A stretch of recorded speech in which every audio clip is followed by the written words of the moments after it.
first tonight, the oh-so-pious journalists and the mob and the media, and of course their close friends. They are the willing allies and press secretaries for the Democratic Party. They are living in an alternate reality. Let's give you Exhibit A. Hillary Clinton. We all know, James Comey admitted it. She mishandled troves of top-secret classified material. She attempted to cover it up. That's the 30,000 emails they had. She destroyed 33,000 other emails that were subpoenaed during an ongoing investigation. Hillary, a Democrat, she was never raided. She was never charged with a crime. And now, of course, lacking any and all self-awareness, which is typical of all things Bill Clinton and Hillary Clinton, my little pumpkin, is calling the allegations against Trump beyond anything she has ever thought possible in this country. You sure about this, Hillary? Take a look. Their efforts to defend this man are truly beyond anything that I ever thought possible in our country. I mean, it is so profoundly disturbing how this could have been the break. This could have been the opportunity to say, you know, thank you so much for everything you've done for us. We really appreciate it, you know. But this is kind of serious, and so we're not going to, you know, continue to defend you. But no, they're all in again. That's what the psychology of this is so hard for me to fully grasp. Psychology of her is hard to grasp. Remember, they believe that our foreign toughest adversaries saw in real time what was on her servers. They know people that did not have classification status were looking at her top secret classified materials. Hillary is delusional, but luckily she's never going to be president. She should have been locked up if this is the standard for Donald Trump on steroids. On ABC, a former top aide to Bill Clinton, Georgie Stephanopoulos, who's pretending to be a journalist. He's not. He's a talk show host. He's a partisan hack, and he acts like a journalist on ABC. He's not one. And he doesn't seem to understand why Hillary Clinton is relevant to the ongoing case against Donald Trump. Well, over the weekend, Senator Lindsey Graham schooled him and helped educate ABC's, quote, top journalist. Take a look at this. Donald Trump has said repeatedly that he did nothing wrong. Do you believe that? Well, here's what I believe. We live in an America where if you're the Democratic candidate for president, Hillary Clinton, Secretary of State, you can set up a private server in your basement to conduct government business. And when an investigation is had about your activity, no, let me finish. But you didn't answer the question. That was ridiculous. Well, yeah, I'm trying to answer the question from a Republican point of view. That may not be acceptable on this show. Yes, I don't like what President Trump did in certain aspects. I don't like that Joe Biden had classified information on the garage. I don't like that Mike Pence carelessly took classified information. I don't like any of that. But what I don't like is a system in America where the Secretary of State, who's a Democratic candidate for president, has people take a hammer to social media devices and break them apart, apply bleach bit to a hard drive to erase emails, allow classified information to get on a felon's computer, Anthony Weiner. You haven't even mentioned that. Most Republicans believe we live in a country where Hillary Clinton did very similar things and nothing happened to her.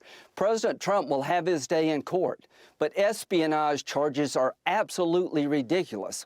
Wow, big moment. Lindsey Graham will be here tonight.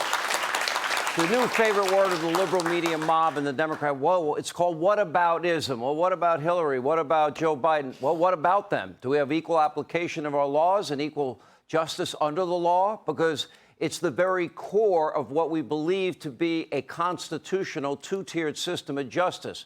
But now we live in an America where there's one standard for Democrats, another for Donald Trump, another for conservatives. It is a blatant government abuse of power. The FBI's politicized, the DOJ's weaponized, and the media mob, they only care to support the Democrats regardless of what the facts say or the double standard involved. You want to speak truth to power? That disappears on All Things Fake News CNN and MSDNC and the New York Times and the Washington Post and ABC, NBC, CBS, especially when the feds are protecting Democrats and targeting Republicans. America's self-proclaimed journalists, they are gutless, they are partisans, they're not journalists, They pretend to own the truth, but refuse to hear any perspective that just doesn't validate their own left-wing fantasies. Take a look. That's the picture over your brilliant words. We don't need to see that anymore. We know where he is. This case isn't going to be settled legally in a cafe. It's going to be settled in the court based on the facts and law. The folks in the control room, I don't need to see any more of that. He's trying to turn this in. He's trying to turn it into a spectacle, into a campaign ad. That's enough of that. We do not intend to carry these remarks live. As we have said before in these circumstances, there is a cost to us as a news organization to knowingly broadcast untrue things. I mean, all the lies that she told about Russia and collusion, talking about truth, pretty laughable. After all, the NBC News host is a devout tinfoil hat conspiracy theorist in her own way, card-carrying member of the Russia collusion cult. In fact, for several years, she and many of her media mob friends were breathlessly pushing nothing but lie after lie after lie, day after day, week after week, month after month for 3 long years. A complete hoax. Read the Durham report. Driven by nothing but rage, partisanship, stupidity, they lied to their viewers every single night. Here's a small reminder. He's afraid of the president of Russia. Why? Well, I think one can speculate as to why. That the Russians may have something on him personally that they could always roll out and make his life more difficult. This past weekend is illustrative of what a great case officer Vladimir Putin is. He knows how to handle an asset, and that's what he's doing with the president. No major thing from the dossier has been conclusively disproven.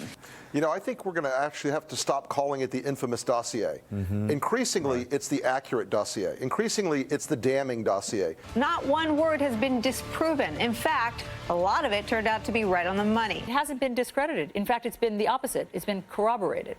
Really? Yes. Really? Oh, okay. Your intel community. Your intel community has corroborated all of the details in their. After spending years obsessing over a Russia hoax that never happened, and according to Durham, that investigation, Crossfire Hurricane, never should have been open. And other anti-Trump endeavors, can you guess how much time that these very same people devoted to the foreign bribery allegations against President Biden and his son Hunter?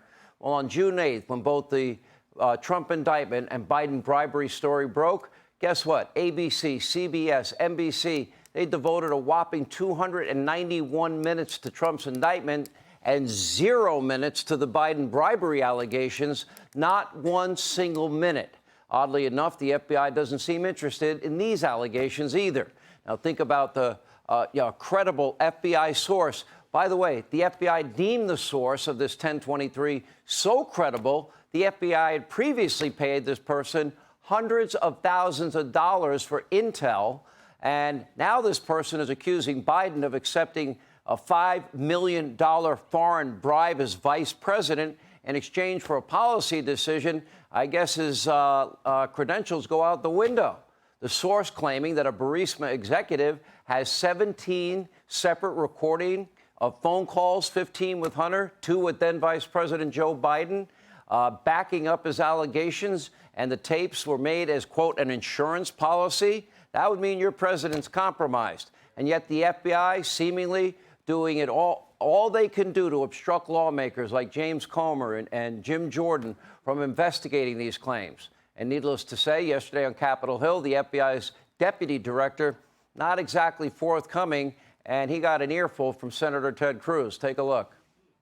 The informant alleges that President Biden and his family members engaged in a $5 million bribery scheme during his time as vice president. Deputy Director Abadi, is it true that the FBI has a report making those allegations? I'm not going to comment on that, Senator. And why is that? I'm just not going to comment on information we received, investigations. Do you owe an obligation to the American people to be candid about evidence of corruption by the President of the United States? This is an area that I'm not going to get into with you, Senator. Well, I understand you don't want to, and that's why people are mad at the FBI, because you're stonewalling and covering up serious allegations of evidence of corruption from the president. Does that inspire confidence? No, it does not. That's why more people now do not trust the FBI, according to a new Rasmussen poll. Meanwhile, the feds are only getting started with Donald Trump. Reports now they want even more charges out of Washington, D.C., and maybe New Jersey, and then, of course, Georgia. Is it ever going to stop? But as of now, even Hunter, he's a free man. They'd had his laptop from hell since 2019. No charges, and there's a lot of crimes right there on the laptop. Take a look at it. And our overtly now abusively biased justice system, it is broken beyond belief. If left unchecked, it will destroy the fabric of our country. We might as well shred our Constitution and say bye-bye American pie, because you have, all these people, these ivory tower Democrats and their media mob don't seem to care. Hey, Sean Hannity here. Hey, click here to subscribe to Fox News YouTube page and catch our hottest interviews and most compelling analysis. You will not get it anywhere else.